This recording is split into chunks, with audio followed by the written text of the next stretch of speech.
आज आहे भाऊचा धक्का आणि सगळ्यांना हा प्रश्न पडला असेल की नक्की रितेश भाऊ कोणाची शाळा घेणार, कोणाची खरडपट्टी काढणार. तर जाणून घेऊया या व्हिडिओमध्ये. नमस्कार मित्रांनो, माझं नाव तुषार आणि स्टार मराठीमध्ये तुम्हा सगळ्यांचं पुन्हा एकदा स्वागत आहे. सगळे मुद्दे फोनमध्ये नोट केलेले आहेत आणि मुद्दे नोट करायला मदत केलेली आहे निकिता यांनी, त्यामुळे त्यांचं मनापासून आभार.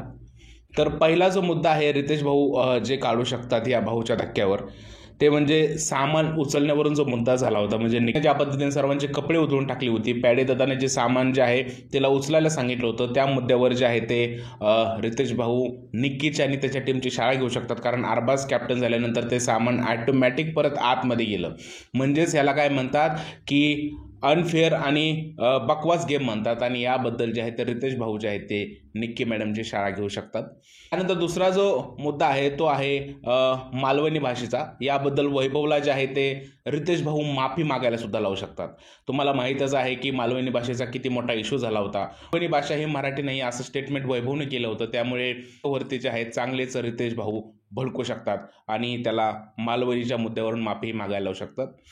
तिसरा मुद्दा आहे की लहान बाळ ज्यावेळेस घरात आलं, त्या बाळाची चिडफाड करण्यात आली, माणुसकी सोडून गेम खेळण्यात आली. त्याबद्दल निक्की, जान्हवी आणि त्या टीमचे जे आहे ते रितेश भाऊ शाळा घेऊ शकतात आणि चांगली खरडपट्टीही काढू शकतात.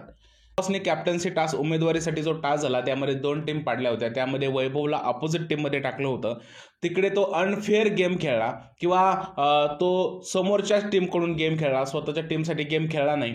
त्यासाठी रितेश भाऊ वैभवची शाळा घेऊ शकतात. त्याचबरोबर बी टीमला हे सांगू शकतात की संधीचं सोनं तुम्हाला करता आलं नाही, तुमच्या टीममधला सुद्धा कॅप्टन बनवू शकला असता, तुम्ही जरा गेमकडे लक्ष द्या. तर रितेश भाऊ सूरजचं खूप जास्त कौतुक करू शकतात.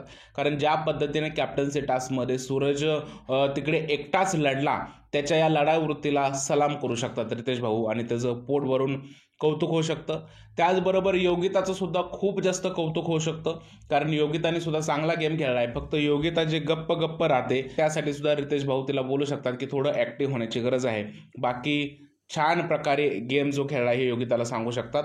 वैभवची याबद्दलही शाळा होऊ शकते. ज्यावेळेस वैभव वरून बोलला की कपडे फाडा, त्यावेळेस त्याला बोललं गेलं की यार मुली आहेत त्या, काय कपडे फाडा असं बोलतो. त्यावेळेस बोलला मुलं पण इकडे गेम खेळतात. त्या मुद्द्यासाठी सुद्धा रितेश भाऊ वैभवची शाळा घेऊ शकतात. आणि शेवटच्या राऊंडमध्ये कॅप्टन्सी टास्कमध्ये इझिली अरबाजला जी कॅप्टन्सी दिली त्याबद्दल सुद्धा रितेश भाऊ निक्की आणि जान्हवीची शाळा घेऊ शकतात. त्यांना बोलू शकतात की तुम्हाला जर का कॅप्टन्सी नको हवी होती तर मग तुम्ही एवढी नाटकं का केली, अशा पद्धतीची शाळा रितेश भाऊ घेऊ शकतात. त्याचबरोबर घरामध्ये ज्या पद्धतीने बी टीमला चिडवलं जातंय किंवा बी टीमचा पाठी पडलेला गेम आहे, या सगळ्या गोष्टीबद्दल सुद्धा रितेश भाऊ जे आहेत ते बोलू शकतात. आणि शेवटी काय इविक्शन पण होणार आहे, तुम्हाला माहीत आहे. तर रितेश भाऊ या सगळ्या लोकांची शाळा घेतील अशी अपेक्षा आहे. बघूयात रितेश भाऊ अजून काय बोलतात आहे, कसं बोलतात आहे, संध्याकाळच्या एपिसोडला आपल्याला समजेलच. तुमचं काय म्हणणं आहे की रितेश भाऊ नक्की कोणाची शाळा घेतील, प्लीज मला कमेंटमध्ये सांगा.